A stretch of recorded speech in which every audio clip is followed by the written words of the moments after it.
வசனம் மழை போல் பெய்திறங்கும், சத்தியம் மலர் போல் இதழ் விரியும்.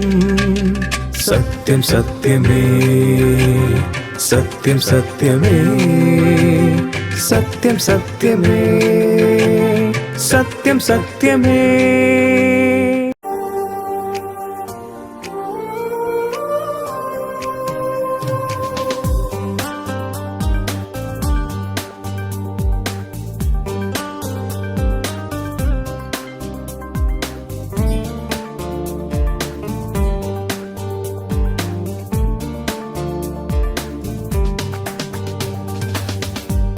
நிலையில்லா உலகிலே நிலையாக இருப்பவரே, உறவில்லா உலகிலே உறவாக இருப்பவரே, கண்மணி போல் காத்தவரே.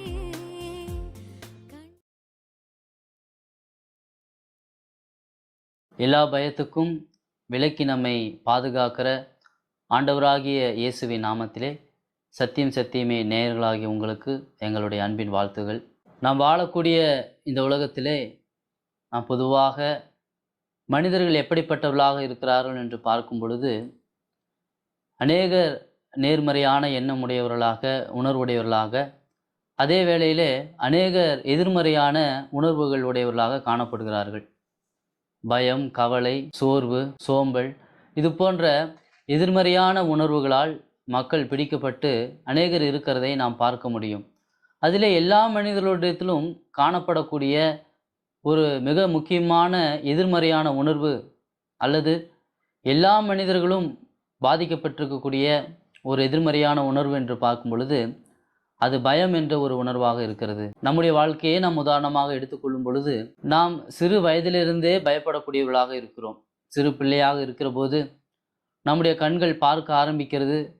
நாம் பார்க்கிற சில பொருள்களை குறித்து நாம் பயப்படக்கூடியவர்களாக இருந்திருப்போம். நம்முடைய செவிகள் அது கேட்க ஆரம்பிக்கிறது. நாம் கேட்கக்கூடிய சில காரியங்களை குறித்தும் நாம் பயப்படக்கூடியவர்களாக இருப்போம்.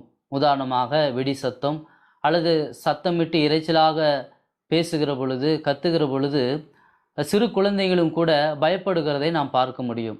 சிறு குழந்தைகள் மட்டும்தான் பயப்படுகிறதா என்று பார்க்கும் பொழுது அப்படி இல்லை.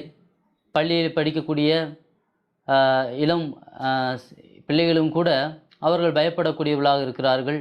தங்களுடைய ஆசிரியரை கண்டு அவர்கள் பயப்படக்கூடியவர்களாக இருக்கிறார்கள். இன்னும் சொல்லப்போனால் தோல்வி என்ற பரீட்சையிலே தோற்று விடுவோமோ என்ற ஒரு பயமும் கூட அந்த சிறு பிள்ளைகளுடைய உள்ளத்திலே காணப்படுகிறதை நாம் பார்க்க முடியும். இன்னும் அந்த தோல்வியின் பயமானது சிலருடைய இருதயத்தை நிரப்பி அதன் விளைவாக மரணமும் கூட நேரிடுகிறதை நாம் பார்க்க முடியும். அநேகர் அநேகர் தற்கொலையை கூட செய்து கொள்ளக்கூடியதை நாம் பார்க்க முடியும். இப்படியாக சிறு குழந்தைகளும், பள்ளிக்கு செல்லக்கூடியவர்களும், கல்லூரிக்கு செல்லக்கூடியவர்களும், வேலை தேடி அலையக்கூடியவர்களும், வேலையிலே இருக்கக்கூடியவர்களும் கூட பயத்தினால் பிடிக்கப்பட்டவர்களாக இருக்கிறார்கள். அநேகருக்கு பலவிதமான ஒரு பயம், சூழ்நிலையை குறித்ததான பயம், சிலருக்கு தண்ணீரை குறித்ததான பயம், சிலருக்கு இருட்டை குறித்ததான பயம், சிலருக்கு நோய் வந்துவிடுமோ என்பதை குறித்ததான ஒரு பயம், சிலருக்கு கடனை குறித்ததான ஒரு பயம், சிலருக்கு தங்களுடைய வாழ்வாதாரம் இனி எப்படி இருக்க போகிறதோ என்பதை குறித்ததான பயம், எதிர்காலத்திலே தங்களுக்கு திருமணம் ஆகுமா என்பதை குறித்ததான பயம், ஏன் சிலருக்கு ஆரோக்கியத்தை கொடுப்பதற்கு தேவையாக இருக்கக்கூடிய அந்த ஊசி போடுவதிலும் கூட சிலருக்கு பயம் இருக்கிறது. இன்னும் சிலருக்கு விலங்குகளை குறித்து பயம் இருக்கிறது. சிலர் கரப்பான் பூச்சி போன்ற பூச்சிகளை குறித்து, பூச்சிகளை பார்த்து பயப்படக்கூடியவர்களாகவும் கத்தக்கூடியவர்களாகவும் இருக்கிறதை நம்முடைய வாழ்க்கையிலே நாம் அனுதினமும் பார்த்திருப்போம். சிலருக்கு விபத்துகளை குறித்து பயம். எங்கேயாவது விபத்துகள் நடந்தால், அந்த விபத்துகளில் உயிரிழப்புகள் நேரிட்டால் தங்களுடைய வாழ்க்கையிலும் விபத்து நேரிடும், உயிரிழப்பு வரும், அல்லது தங்களுடைய குடும்பத்திலே யாருக்காவது விபத்துகள் நேரிடும் என்பதை குறித்து என்று அவர்களும் கூட பயப்படுகிறதை நாம் பார்க்க முடிகிறது. பொதுவாக எல்லா வயது வித்தியாசமே பார்க்காமல் எல்லா மனிதருடைய வாழ்க்கையிலும் அவர்கள் பிறந்ததிலிருந்து சாகிற வரைக்கும் அவர்கள் பயப்படக்கூடிய ஒரு தன்மையோடு இருக்கிறதை நாம் பார்க்க முடியும். வயதான ஒரு நிலையிலே இப்பொழுது நன்றாக நடக்கிறோம், நாளை நடக்க முடியாத நிலை வந்தால் என்னை யார் பராமரிப்பது என்பதை குறித்து வயது ஆகிக்கொண்டிருக்கக்கூடிய மூத்த சகோதர சகோதரிகளும் கூட இவ்விதமாக பயப்படுகிறதை நாம் பார்க்க முடியும். அப்படியானால் பயம் யாரிடம் இல்லை? இந்த கேள்விக்கு பதில் ஒன்றே ஒன்றுதான். எல்லாரிடமும் பயம் இருக்கிறது. இந்த உலகத்தில் பிறந்த எல்லா மனிதர்களும் ஏதாவது ஒரு சூழ்நிலையிலே அவர்கள் பயப்படக்கூடியவர்களாக இருக்கிறார்கள், அல்லது பெரும்பாலான சூழ்நிலைகளிலே பயப்படக்கூடியவர்களாக இருக்கிறார்கள். பயம் என்பது ஒரு தொற்று வியாதியாக இருக்கிறது. நாம் பயப்படுகிற பொழுது அந்த பயத்தை நாம் மற்றவர்களுக்கு பரப்பக்கூடியவர்களாக நாம் காணப்படுகிறோம். நமக்குள் பயம் ஏற்படுத்தக்கூடிய அந்த ஒரு விளைவுகளை மற்றவர்களுக்கும் நாம் கொடுக்கக்கூடியவர்களாக காணப்படுகிறோம். பல விதங்களிலே நம்முடைய சரீரத்திலும் நம்முடைய மனதிலும் பயமானது பலவிதமான ஒரு பிரச்சனைகளை அது உண்டாக்கக்கூடியதாக இருக்கிறது. பயப்படுகிற பொழுது என்ன நடக்கும்? இருதயம் வேகமாக அங்கு துடிக்க ஆரம்பிக்கும். இரத்த ஓட்டம் வேகமாக சரீரத்தில் இருக்கக்கூடிய எல்லா உறுப்புகளுக்கும் அங்கு போய் சேரும். சிந்தித்து பார்ப்போம். குறிப்பிட்ட அழுத்தத்தோடு போக வேண்டிய ஒரு இரத்தமானது அதிகமான ஒரு அழுத்தத்தோடு சரீரத்தில் இருக்கக்கூடிய உறுப்புகளுக்கு அங்கு போகுமானால் அந்த உறுப்புகளும் கூட பாதிப்படைவதற்கு ஏது உண்டு. சில சமயங்களிலே செயலிழந்து போவதற்கும் ஏது உண்டு. பயமானது நம்முடைய வாழ்க்கையிலே அது அதிகமான நோய்களையும் கூட அது கொடுக்கக்கூடியதாக இருக்கிறது. அப்படியானால் இத்தகைய ஒரு பயம் எங்கிருந்து வந்தது? இந்த பயத்திலிருந்து எவ்விதமாய் விடுதலை பெறுவது என்பதை குறித்து தான் இந்த தினத்திலே நாம் சிந்திக்க போகிறோம். இந்த உலகத்தில் இருக்கக்கூடிய எல்லா மனிதருடைய இருதயத்திலும் இருக்கக்கூடிய பயம் அது மரணத்தை குறித்ததான ஒரு பயமாக இருக்கிறது. ஏன் ஒரு மனிதன் மரணத்தை குறித்து பயப்படக்கூடியவனாக இருக்கிறான்? ஏன் என்று பார்க்கும் பொழுது மரணத்துக்கு பின்பாக அவன் தன்னுடைய நாட்களை அல்லது தன்னுடைய வாழ்க்கையை எங்கு செலவழிக்க போகிறோம் என்பதை குறித்து அவனுக்கு தெளிவில்லாத ஒரு நிலையாக இருக்கிறது. அதனால்தான் எல்லா மனிதர்களும் மரணத்தை பார்த்து அவர்கள் பயப்படக்கூடியவர்களாக இருக்கிறார்கள், அல்லது மரணத்துக்கு ஏதுவான பிரச்சனைகளை பார்த்து பயப்படக்கூடியவர்களாக இருக்கிறார்கள், மரணத்துக்கு ஏதுவான சூழ்நிலைகளை குறித்து பயப்படக்கூடியவர்களாக இருக்கிறார்கள். அப்படியானால் இந்த செய்தியை கேட்டுக்கொண்டிருக்கிற சத்தியம் சத்தியமே நிகழ்ச்சியை பார்த்து கொண்டிருக்கிற அன்பான சகோதர சகோதரிகளே, உங்களுடைய வாழ்க்கையிலே நீங்கள் நிச்சயமாக பயத்தை உடையவர்களாக இருக்கிறீர்கள். அது எத்தகைய பயமாக இருந்தாலும் அந்த பயத்தையோடு கூட நீங்கள் இருப்பீர்களானால் அது உங்களுக்கு அதிகமான ஒரு பிரச்சனைகளை அங்கு கொடுக்கக்கூடியதாக இருக்கிறது. இந்த நாளிலும் கூட உங்களுடைய வாழ்க்கையில் இருக்கக்கூடிய பிரச்சனையிலிருந்து விடுபடும்படியான ஒரு செய்தியை உங்களோடு கூட நான் பகிர்ந்து கொள்ள இருக்கிறேன். நீங்கள் தயவாய் இந்த செய்தி முழுமையுமாய் கேட்கும்படிக்கு உங்களை அன்போடு நான் வேண்டிக் கொள்கிறேன். இப்பொழுதும் கூட மரண பயத்திலே இருந்த மனிதர்களை தேவன் எவ்விதமாக அந்த பயத்திலிருந்து மீட்டார் என்பதை குறித்ததான ஒரு செய்தியை நாம் கேட்க போகிறோம். அதற்கேதுவாக நாம் வேதத்திலிருந்து ஒரு சிறு பகுதியை நாம் வாசிக்கலாம். மார்க்கு 4ஆம் அதிகாரம் வசனம் 35 41 வரை உள்ள வசனங்கள். அன்று சாயங்காலத்தில் அவர் சீசர்களை நோக்கி, அக்கரைக்கு போவோம் வாருங்கள் என்றார். அவர்கள் ஜனங்களை அனுப்பிவிட்டு அவர் படவில் இருந்தபடியே அவரை கொண்டு போனார்கள். வேறே படவுகளும் அவரோட கூட இருந்தது. அப்பொழுது பலத்த சுழல் காற்று உண்டாகி படவு நிரம்பத்தக்கதாக அலைகள் அதன் மேல் மோதிற்று. கப்பலின் பின்னணியத்தில் அவர் தலையணையை வைத்து நித்திரையாயிருந்தார். அவர்கள் அவரை எழுப்பி, போதகரே, நாங்கள் மடிந்து போகிறது உமக்கு கவலை இல்லையா என்றார்கள். அவர் எழுந்து காற்றை அதட்டி கடலை பார்த்து, இறையாதே, அமைதலாயிரு என்றார். அப்பொழுது காற்று நின்று போய் மிகுந்த அமைதல் உண்டாயிற்று. அவர் அவர்களை நோக்கி, ஏன் இப்படி பயப்பட்டீர்கள்? ஏன் உங்களுக்கு விசுவாசம் இல்லாமற் போயிற்று என்றார். அவர்கள் மிகவும் பயந்து, இவர் யாரோ, காற்றும் கடலும் இவருக்கு கீழ்ப்படுகிறதே என்று ஒருவரோடு ஒருவர் சொல்லி கொண்டார்கள். தேவன் தாமே கேட்ட இந்த வார்த்தைகளை ஆஸ்வதிப்பாராக. நாம் வாசித்த வேத பகுதியிலே பார்க்கும்போது ஆண்டவராகிய இயேசு கிறிஸ்து இந்த உலகத்திலே வாழ்ந்தபோது அவருடைய சீசர்களோடு இருந்த ஒரு மோசமான ஒரு சூழ்நிலைக்குள்ளாக இந்த ஒரு ஆண்டவராகிய இயேசு கிறிஸ்து இந்த உலகத்திலே ஜீவித்த போது தம்முடைய சீசர்களுடனே கூட அவர் இருந்தார். அப்படி இருந்த பொழுது அவருடைய சீசர்கள் சந்தித்த ஒரு மிக மோசமான ஒரு சூழ்நிலையைத்தான் நாம் இப்பொழுது வாசித்தோம். அது எத்தகைய ஒரு சூழ்நிலை என்று பார்க்கும் பொழுது, இந்த உலகத்திலே எந்த மனிதனும் தன்னுடைய மரண சமயத்திலே அனுபவிக்கிற மிக உச்சகட்டமான ஒரு பயத்திலே அவர்கள் காணப்பட்டு கொண்டிருந்தார்கள். நாம் அதைத்தான் வாசித்தோம். அங்கு நாம் பார்க்கும் பொழுது அவருடைய 12 சீசர்களும் கூட அடிக்கிற பெருங்காற்றை கண்டும் கடல் கொந்தளிப்புக்கு மத்தியிலும் கூட தங்களுடைய உயிரை அவர்கள் காப்பாற்றுவதற்காக பலவிதமான ஒரு முயற்சிகளை அங்கு செய்து கொண்டிருந்தார்கள். அவர்களுடைய முயற்சிகளிலே ஒன்றும் அங்கு பலனளிக்கவில்லை. இறுதியாக பார்க்கும் பொழுது அவர்கள் ஆண்டவராகிய இயேசு கிறிஸ்துவை அங்கு எழுப்பி அவரிடம் உதவி கேட்கக்கூடிய ஒரு காரியத்தை நாம் பார்க்க முடியும். இங்கு நாம் சிந்தித்து பார்க்கும் பொழுது நம்முடைய வாழ்க்கையிலே பயமுள்ள ஒரு சூழ்நிலைக்குள்ளாக நாம் கடந்து போகும் பொழுது, அந்த பயமானது அது மற்றவர்களை பாதிக்கக்கூடிய விதத்தில் இருக்கும் பொழுது மற்ற மக்கள் என்ன செய்வார்கள் என்று பார்த்தால், அவர்கள் பயப்படுகிற நம்மை விட்டு விலகி செல்லக்கூடியவர்களாக காணப்படுவார்கள். நாம் இருக்கிற இடத்துல இருக்க மாட்டார்கள். நம்மோடு அவர்கள் பேசுவதற்கு தயங்குவார்கள், அல்லது நம்முடைய முகத்தை பார்ப்பதற்கு அவர்கள் தயங்கக்கூடியவர்களாக அங்கு காணப்படுவார்கள். ஆனால் இங்கு நாம் பார்க்கும் பொழுது ஆண்டவராகிய இயேசு கிறிஸ்து நம்முடைய வாழ்க்கையை நாம் எதிர்கொள்ளக்கூடிய பயம் அது சிறியதோ பெரியதோ எந்த விதமான ஒரு பயத்திலும் நம்மோடு கூட அவர் இருக்கக்கூடிய ஒரு தேவனாக அவர் இருக்கிறார். நம்முடைய வாழ்க்கையிலே நாம் எதிர்கொள்ளக்கூடிய பயத்தின் மத்தியிலே நம்மோடு கூட இருக்கிறவராக மாத்திரம் அல்ல, அவர் நம்முடைய வாழ்க்கையில் நாம் எதிர்கொள்ளக்கூடிய பயத்தின் மத்தியிலே நாம் பதறி பேசுகிறதை அவர் கேட்கக்கூடியவராக அங்கு காணப்படுகிறார். நாம் வாசித்தோம், போதகரே நாங்கள் மடிந்து போகிறோம் என்று அவர்கள் பயத்தின் மிகுதியிலே பதற்றத்தோடு கூட அங்கு இயேசுவிடத்திலே அவர்கள் கூப்பிட்ட பொழுது ஆண்டவராகிய இயேசு கிறிஸ்து அவர் நித்திரை பண்ணுகிறவராகவே அங்கு காணப்படவில்லை.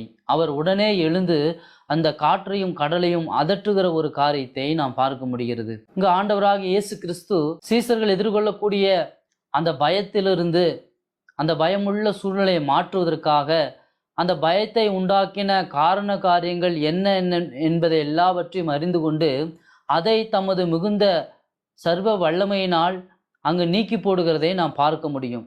அவர் எழுந்து பெருங்காற்றை அதட்டினார், கடலை அமைதியாயிரு என்று அவர் சொன்னார் என்று நாம் பார்க்கிறோம். எந்த ஒரு மனிதனால் இத்தகைய ஒரு வார்த்தைகளை சொல்ல முடியும்? தேவன் ஒருவரே, அவர் இயற்கையை படைத்தவர், இயற்கை மீது அதிகாரம் உள்ளவர், இயற்கையை ஆளக்கூடிய ஒரு தேவன். இயற்கை தன்னை படைத்த தேவனுக்கு முன்பாக மட்டுமே அது அடங்கி இருக்கக்கூடியதாக, அவருடைய வார்த்தைக்கு கீழ்ப்படியக்கூடியதாக அங்கு இருக்கிறது. எந்த ஒரு சாதாரண மனிதனும் இப்படிப்பட்ட ஒரு வார்த்தையை இயற்கையை நோக்கி சொல்ல முடியாது. கடலை நோக்கி அமைதியாயிரு என்றும் பெருங்காற்றை நோக்கி அதட்டவும் எந்த ஒரு மனிதனாலும் கூடாது. ஆனால் அதை செய்தால் மட்டும்தான் அவர்கள் அந்த பயத்திலிருந்து விடுதலை பெற முடியும். மனிதனால் செய்யக்கூடாத ஒரு காரியங்களை ஆண்டவராகிய இயேசு கிறிஸ்து அவர் மனிதனுக்காக அவர் செய்யக்கூடியவராக இருக்கிறார். மனிதனை பயத்திலிருந்து மீட்பதற்காக தனது வல்லமையை அவர் பயன்படுத்தக்கூடியவராக அங்கு காணப்படுகிறார். இப்பொழுது ஒருவேளை நாம் மிகுதியான ஒரு பிரச்சனைகளோடு கூட பிரச்சனை நிமித்தம் நாம் பயப்படக்கூடியவர்களாக இருக்கலாம். அந்த பிரச்சனை நீங்கும் பொழுது நம்முடைய பயமும் நீங்கக்கூடியதாக இருக்கும். ஆனால் நம்முடைய பிரச்சனைகளை மீட்பதற்கு, பிரச்சனைகளிலிருந்து நம்மை காப்பாற்றுவதற்கு எந்த ஒரு மனிதர்களாலும் கூடாத ஒரு நிலை இருக்கக்கூடும். ஆனால் தேவனால் கூடாதென்று ஒன்றும் கிடையாது. தேவன் சீசர்கள் அங்கு பயத்தில் இருந்த பொழுது அந்த மரண பயத்திலிருந்து அவர்களை மீட்பதற்காக அவர் தமது வல்லமையை அங்கு பயன்படுத்தக்கூடியவராக இருந்தார். இப்பொழுது நீங்கள் எந்த விதமான ஒரு பயத்துக்குள்ளாய் கடந்து போகிறீர்கள் என்று எனக்கு தெரியவில்லை. ஆனால் தேவன் அதை நிச்சயமாக அறிந்திருக்கக்கூடியவராக இருக்கிறார். நீங்கள் விசுவாசத்தோடு அவரை நோக்கி சென்று, தேவனே இந்த பயத்திலிருந்து என்னை விலக்கி ரட்சியும் என்று நீங்கள் கேட்பீர்களானால் அவர் நிச்சயமாகவே உங்களுடைய வார்த்தையை அவர் கேட்கக்கூடியவராக இருக்கிறார். இன்று ஒரு மனிதரிடத்திலிருந்து இன்னொரு மனிதருக்கு பேசுகிற காரியங்கள் அநேக விதத்தில் அங்கு தவறாக அங்கு போய்விடக்கூடும். தவறாக அங்கு மற்றவர்களால் அங்கு புரிந்து கொள்ளப்பட்டு பரிமாறப்படக்கூடும். ஆனால் நம்முடைய உள்ளத்திலிருந்து நாம் பேசுகிற ஒவ்வொரு வார்த்தையும் அது வார்த்தையிலே தவறாக இருந்தாலும் கூட அங்கு இயேசு கிறிஸ்துவுக்கு அங்கு சரியாக அங்கு போய் சேரக்கூடியதாக இருக்கிறது. உங்களை சரியாய் புரிந்து கொண்டிருக்கக்கூடிய நபர் ஆண்டவராகிய இயேசு கிறிஸ்து மட்டுமே. உங்களுடைய வாழ்க்கையில் இருக்கக்கூடிய பிரச்சனையை மாற்றுவதற்கு பிரயாசப்படுவதற்கு விருப்பமுள்ள ஒரு தேவன் அவர் மட்டுமே. இந்த செய்தியை கேட்டுக்கொண்டிருக்கிற சகோதர சகோதரிகளே, உங்களுடைய வாழ்க்கையிலே நீங்கள் பயத்தை எதிர்கொள்ளுங்கிற பொழுது நீங்கள் என்ன செய்யக்கூடியவர்களாக இருக்கிறீர்கள்? யாரிடம் போகக்கூடியவர்களாக இருக்கிறீர்கள்? உங்களுடைய வாழ்க்கையில் இருக்கக்கூடிய பயங்கள் மாற்றப்பட வேண்டுமா? இயேசு கிறிஸ்துவிடம் வாருங்கள். இந்த சீசர்கள் தங்களுடைய ஜீவனை குறித்து அவர்கள் பயப்படக்கூடியவர்களாக இருந்தார்கள். நம்முடைய வாழ்க்கையிலும் கூட நமக்கு அதிகமான ஒரு பயங்கள் உண்டு. அந்த பயங்களில் இருந்தெல்லாம் ஆண்டவராக இயேசு கிறிஸ்து நம்மை காப்பாற்றக்கூடியவராக இருக்கிறார்.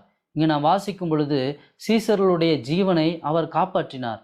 காப்பாற்றுவதற்காக அவர் நித்திரையிலிருந்து எழுந்து அதட்டி அமைதலாயிரு என்று சொல்லி தனது வல்லமையை பயன்படுத்தி அவர்களை காப்பாற்றினார். ஆனால் இந்த உலகத்திலே மட்டுமல்லாமல் உலகத்துக்கு பின்பாக இருக்கிற முடிவில்லாத வாழ்க்கையிலும் கூட நம்மை பயமுறுத்தி கொண்டிருக்கக்கூடிய ஒரு பிரச்சனை இருக்கிறது. அது எது என்று பார்க்கும் பொழுது இந்த உலகத்திலே நாம் செய்திருக்கக்கூடிய ஒரு பாவம். அந்த பாவமானது இந்த உலகத்திலே நாம் பயப்படக்கூடிய ஒன்றாக இருக்கிறது, நம்மை பயமுறுத்தக்கூடிய ஒன்றாக இருக்கிறது.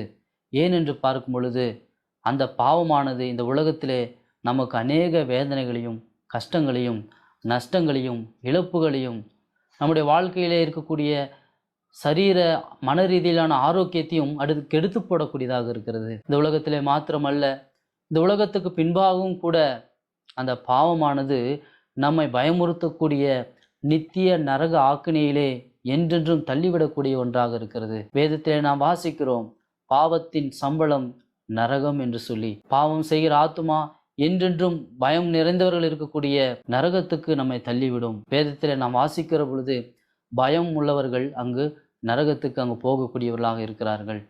பாவம் மன்னிக்கப்படாத பயம் உள்ளவர்கள் அங்கு நரகத்துக்கு செல்லக்கூடியவர்களாக இருக்கிறார்கள்.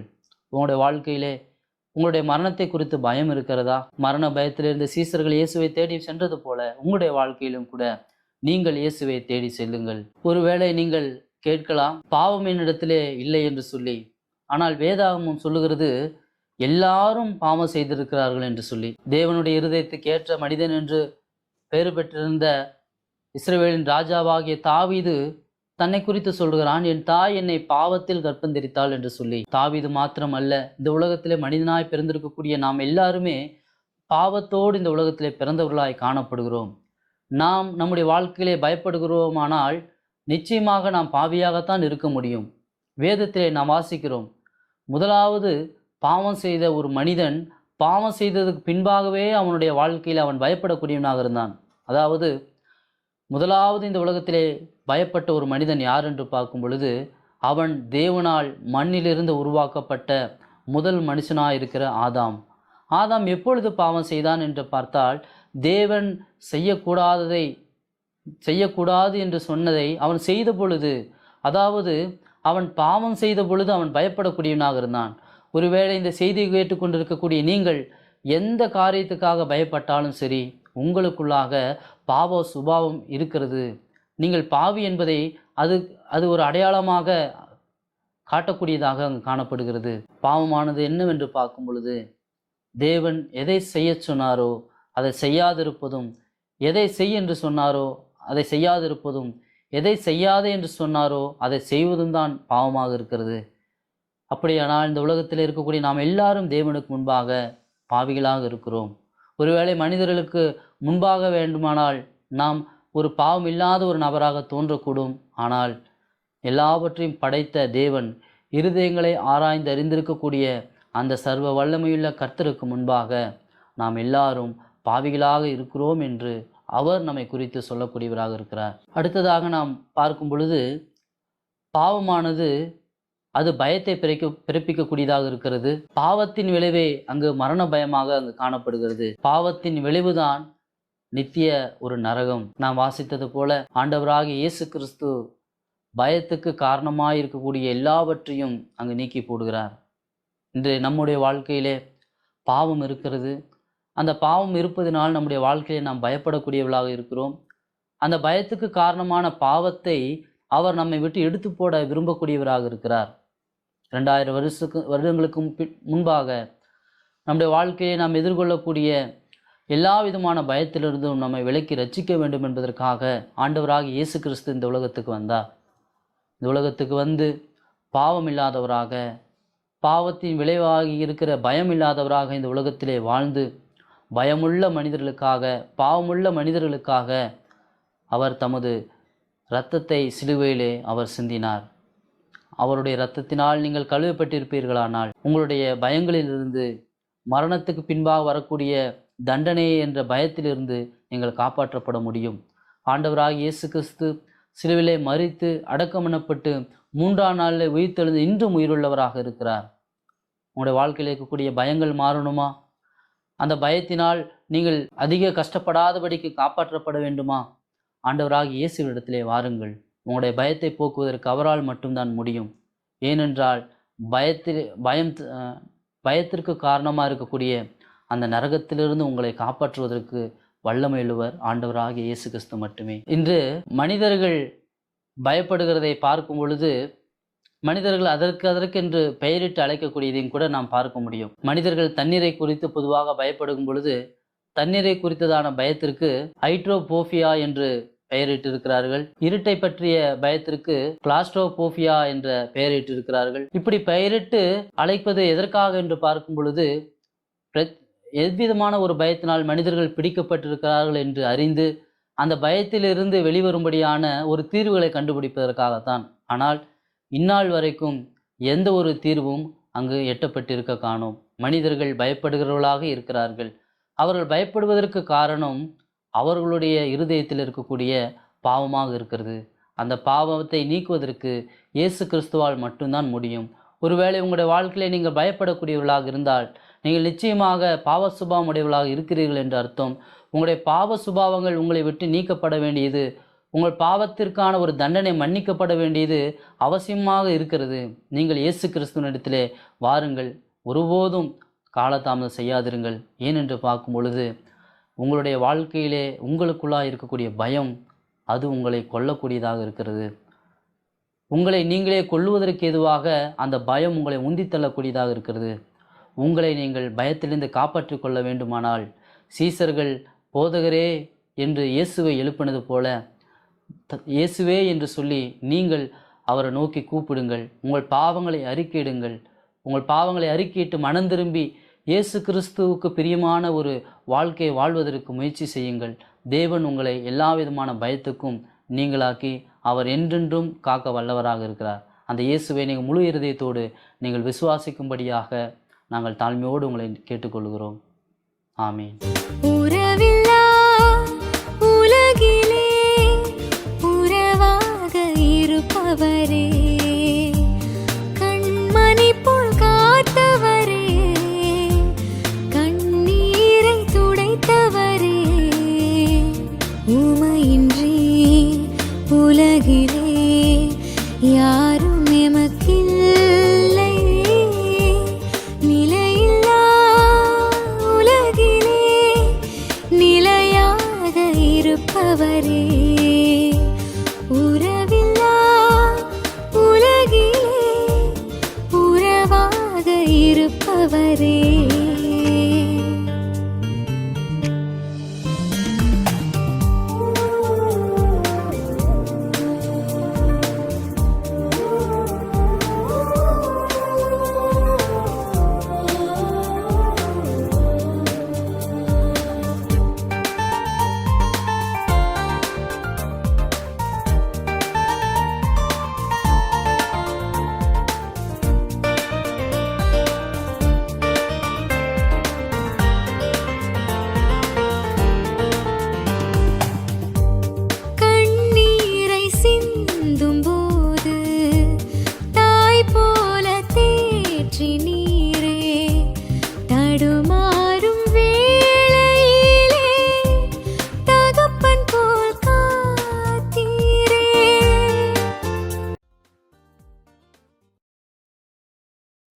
எங்களுடைய நிகழ்ச்சியை பார்த்து கொண்டிருந்த அன்பான நேயர்களே, நீங்கள் இந்த செய்தியை நிச்சயமாக கேட்டு உணர்ந்திருப்பீர்கள்.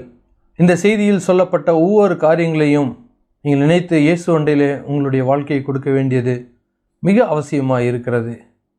இயேசுவே, என்னை மன்னியும், எனக்காக சிலுவையிலே மரித்து அடக்கம் பண்ணப்பட்டு உயிர் தெழுந்தீரே, எனக்கு உதவி செய்யும் என்று நீங்கள் சொல்வீர்கள் என்றால் உங்களுடைய வாழ்க்கையை மாற்றும்படியாக அவர் இப்பொழுதும் காத்து கொண்டிருக்கிறார்.